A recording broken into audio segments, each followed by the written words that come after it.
Thank you for downloading the Broadmead Community Church Sermon Podcast. We hope you enjoy it. So today we are going to talk about another encounter of Jesus. And it's to do with the Grieving Sisters. Many of you may know this story, some of you may not. But really I'm going to take this story and look at how does this story show us who Jesus is.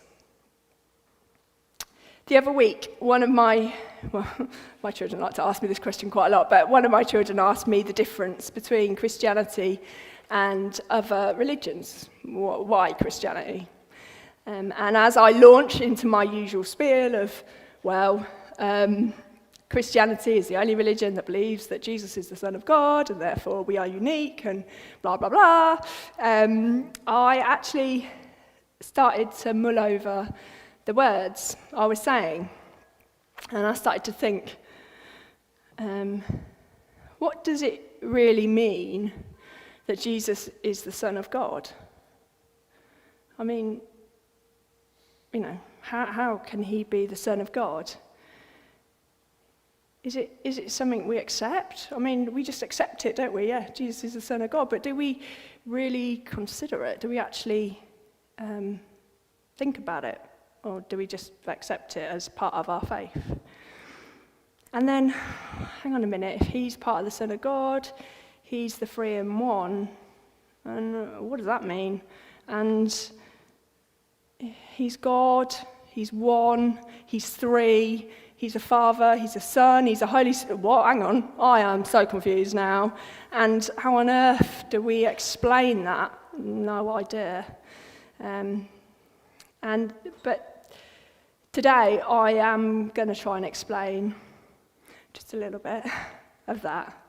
Anyway, for those of you, I don't know whether anyone here is new to faith, but I just felt I should explain. The three in one is represented as God the Father, God the Son, and God the Holy Spirit. Three entities that make up the one God, the triune. They are three separate entities, but also they are the one God. Yeah, I know, blows your mind. And if I'm totally honest, I'm not sure any of us will ever fully understand it. Not on this earth, anyway. And I'm not going to attempt to explain the whole three in one business today. I'll leave that to Adam. He's much wiser than me. But I am going to explain or try to focus on one particular aspect today, which is Jesus, God the Son. So, who is Jesus? Can we believe he is who he says he is? Can we believe he was really God? And hang on a minute, he's man. He was a man. Is he God or is he man? Well, actually, it's standard fact that Jesus existed. He did exist as a man. He wasn't a fictional character. Many scholars and historians accept that he did exist as a man. Including non-Christians, accept he was a man. Many other religions accept that he was a prophet, that he was a good teacher, that he knew what he was talking about. But the difference, as I enjoy explaining to my children, is that they only accept he was a prophet. Whereas Christians, we believe he was the Son of God, that he was God in man form. And we believe that he wasn't only an amazing teacher and prophet with an amazing mind, an amazing insight, an amazing compassion, but that he was God. God here on earth. That he walked the land as you or I do. God in human form. That's right. Yes, that's right. We believe that Jesus was wholly God and wholly man. He wasn't 50% God, 50% man. He wasn't even 70% God and 30% man. He was wholly God and wholly man. But how?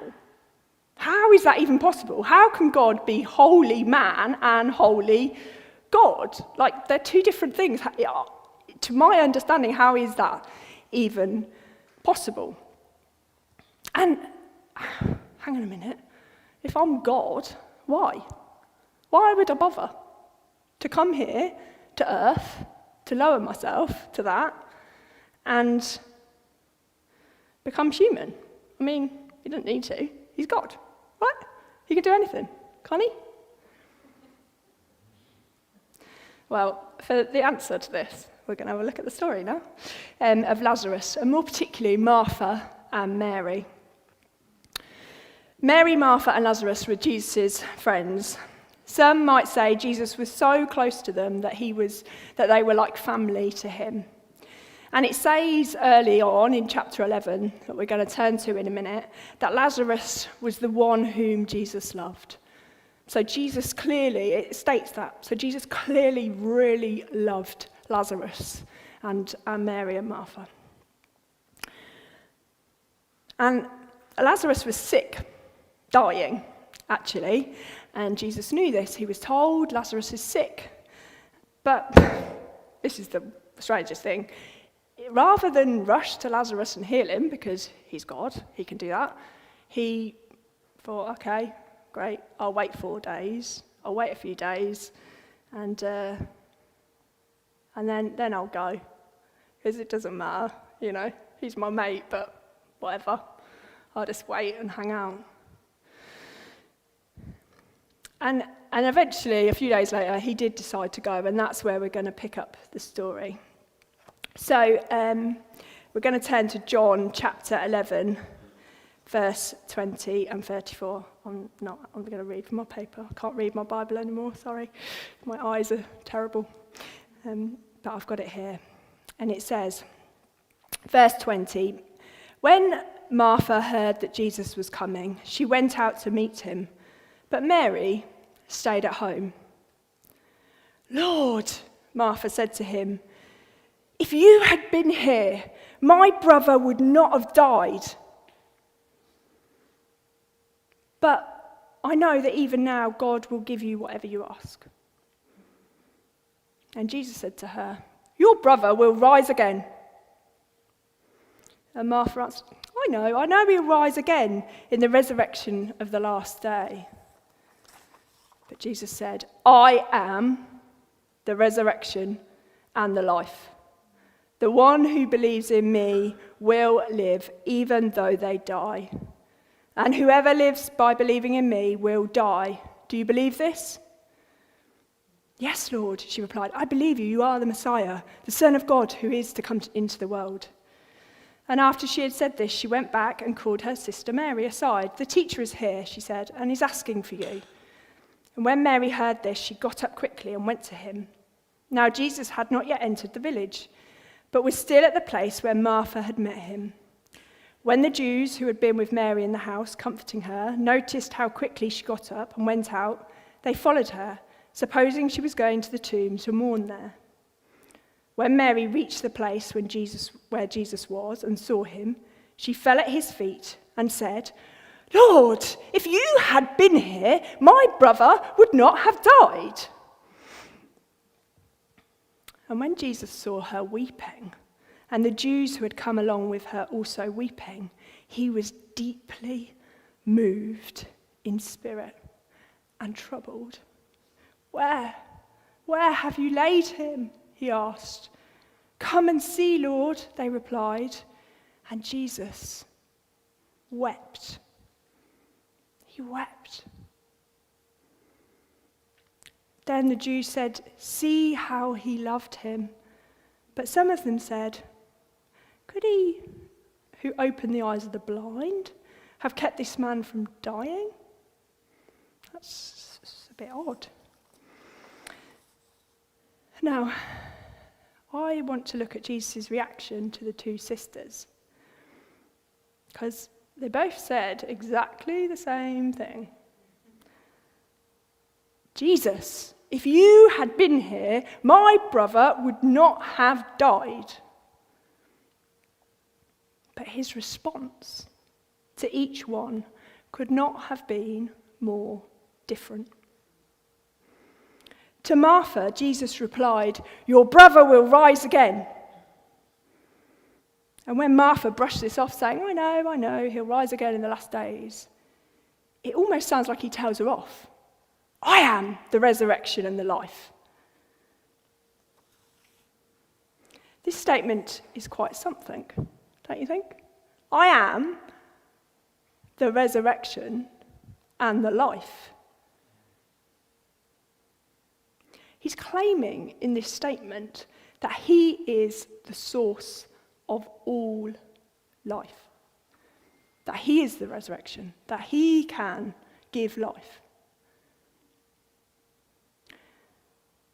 But the only thing in this world that can do that is some kind of deity, maybe a god. So he's claiming he's God. He is standing there with Martha saying, I am God. I am life. I give life. It's quite astonishing and brave when you look at it. And then we come to Martha. Now the only difference between the two is that she comes out weeping. She says exactly the same thing. But rather than tell her straight, as he did Martha, I'm God, he is deeply moved. He is moved and troubled. He is upset. He is so upset, he weeps. That's not just cry, he doesn't just cry, he weeps. That's a really strong word. But hang on a minute, he just told Martha he's the resurrection and the life. Why is he weeping if he can raise people from the dead, if he is the life? How can he be weeping? With sorrow for the death of a man he knows he's going to raise from the dead. But he can, because he's human. While he's God, he's also human. He feels the pain in that moment as a human. He feels the pain and the sorrow, so much so that he weeps. He feels the suffering. He has compassion. He can be in that moment. He can feel the pain just as they do. He knows that pain. He knows what it is to hurt. He knows what it is to suffer. He is human. He knows what he can do as God, but he knows what it is to be human. To feel the pain that we feel. So much so that the only words he can utter at that moment is, take me to him. Where is he laid? And now let's look what he does next. In verse 38, Jesus once more, deeply moved. He's moved again. He's deeply moved. He came to the tomb. It was a cave with a stone laid across the entrance. Take away the stone, he said. But Lord, said Martha, the sister of the dead man, by this time there is a bad odour. You really don't want to do that.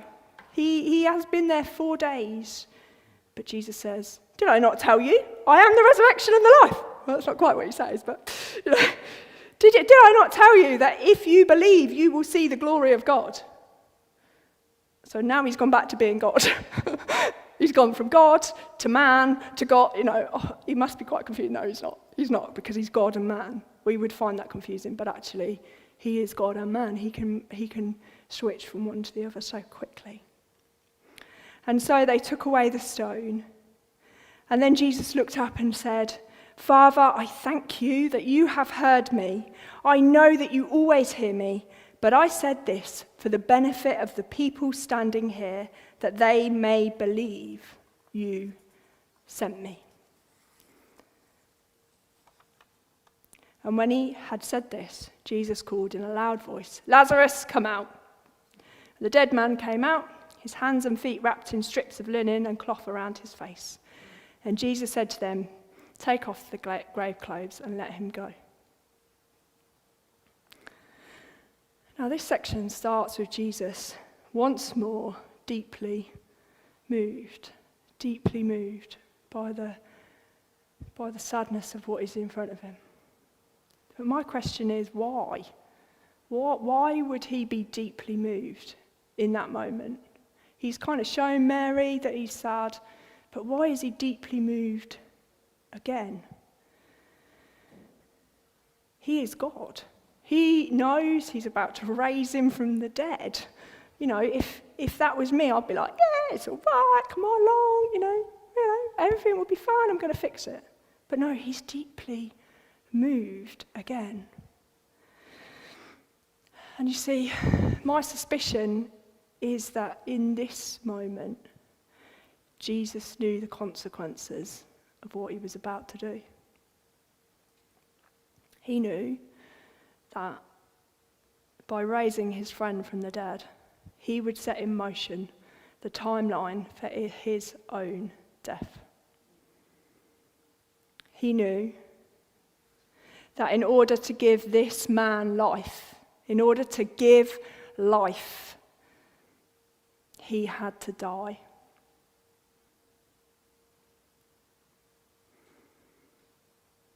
He knew when the Pharisees heard what he had done, that they would realize he was not just another loon telling people he was God.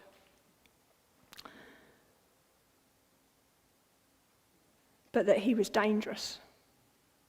That there might be some truth in his teachings. That he was something different. And they couldn't have that. Because that would upset the order of things. That would upset their way of life. He knew they'd want to kill him. And if you read on, that's exactly what happened. That night, they heard that he'd raised Lazarus from the dead, and they decided he had to die. And he knew that. He knew that to give life, he had to die.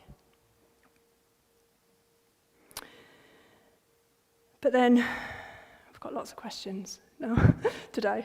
My next question is, well, why? Why not just leave Lazarus dead? I mean, it's sad. It's, really sad. It's his best friend, but at least then he wouldn't have to die. Well, that's because death was never his design. He never designed for anyone to die. He loved Lazarus. He is the resurrection and the life. He wanted to give life. And in it all, he knew the only way to restore this broken world, the only way to fix things was his own death. He knew the only way to defeat death now was his own death. He knew this was the only way, and he also, as human, knew the pain. He knew the suffering that he was going to have to endure to go through that.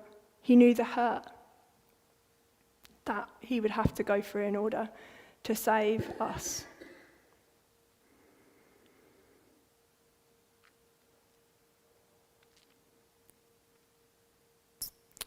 But, okay, nice story.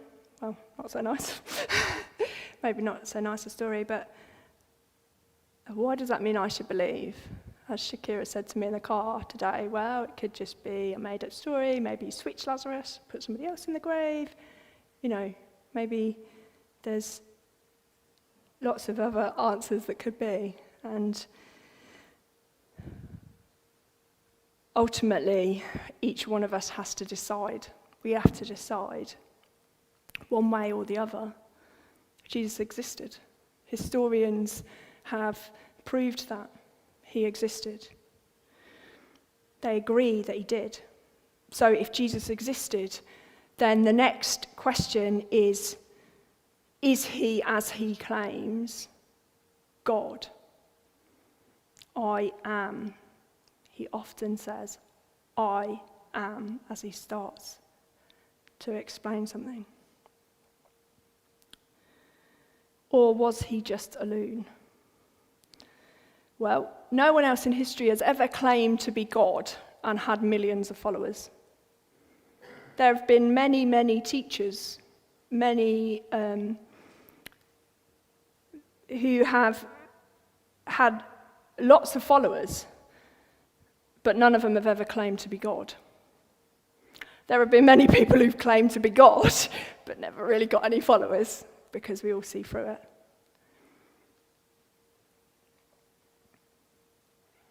And on top of this, if you look at the Gospels, and this is a bit of a challenge, I challenge you to find a place where you think Jesus did the wrong thing. He may not have done what we expected. And I challenged, as I was talking to Shakira in the car this morning, she was like, well, he got angry and threw over the tables in the temple. And I said, yeah, but wasn't that righteous anger? God does get angry sometimes. And wasn't that right? They were selling and profiteering from his house. Surely he had a right to get angry in that moment. And, where in the Gospels does he do the right? He might not do what we expect. He might not do what we would do. But when you look at the whole picture, he always seems to get it right. And I don't know many people that always get it right. I definitely don't. He never got angry at the wrong time. He never had compassion at the wrong time. He always acted the right way, even if we wouldn't have done it that way. But I could continue all day trying to convince you that Jesus is God and man, that he is who he says he is. But in the end, it comes down to faith. Each and every one of us have to decide one way or the other. You decide. Do you really believe he was wholly man and wholly God? He was God in human form. Do you really believe that he became human and died the worst, most imaginable death that we might live? Or do you not?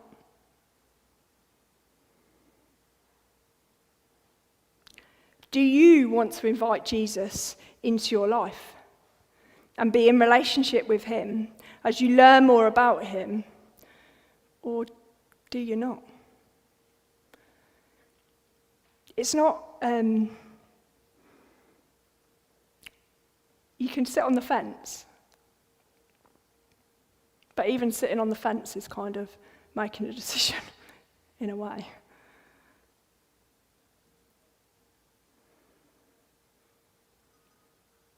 And it's your choice. He gave us that choice.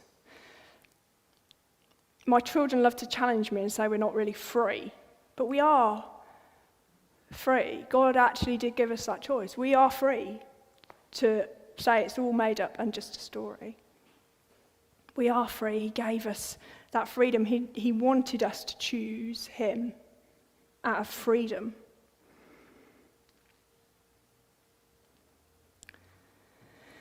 And so I challenge you to give him a chance. Ask him to show you if he is real. I also challenge you to look around, look at the world around us.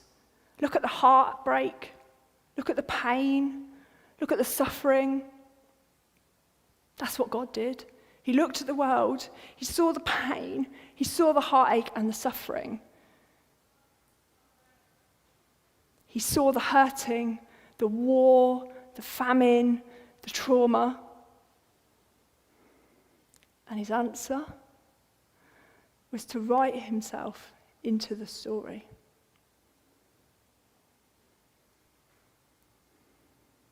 Because by writing himself into the story as Jesus, we see his compassion, we see his strength, his power, his might. We see the roaring lion, and we see the gentle lamb.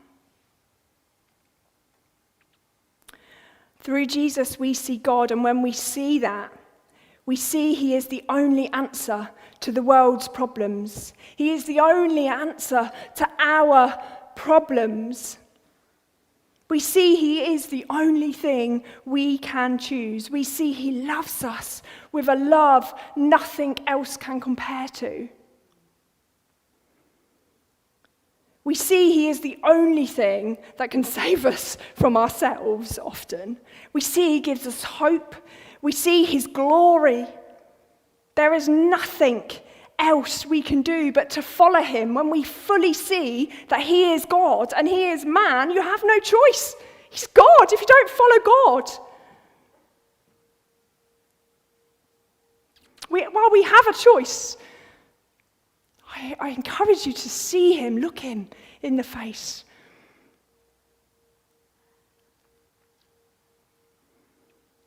Allow him, accept him into your lives. Allow him to speak gentle words. Allow him to change you. Allow him to delve into your heart and show how he can heal your hurts. He can even heal hurts we never knew existed. We have hurts in our hearts that we don't know are there until God shows us they're there, and then he can heal them for us. Allow him to transform us into the person he originally designed us to be.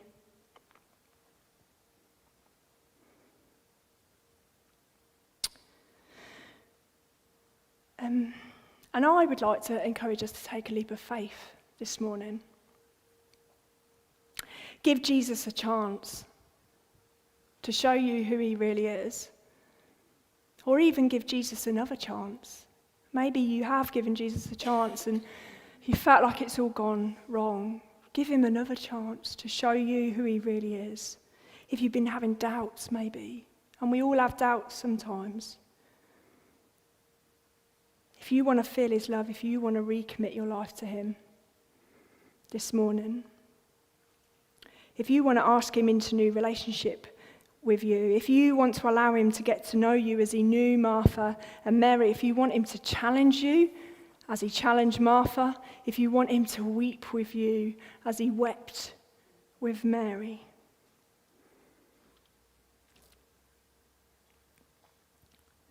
then I invite you to come before him this morning.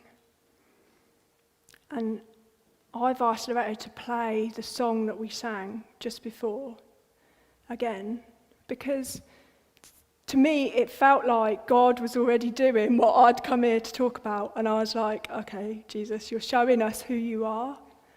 And I felt that perhaps we should just sing that song again, hopefully with new revelation, that he is the I am, but that he also knows what it is to be human and feel our pain. And the glory of that. And then after that, we're going to have bread and wine, and I'm going to be on the other side, and I will pray with people. If you'd like to come before Jesus again today, or just for the first time, or even just come again before Jesus, I'm more than willing to pray with people who want to do that.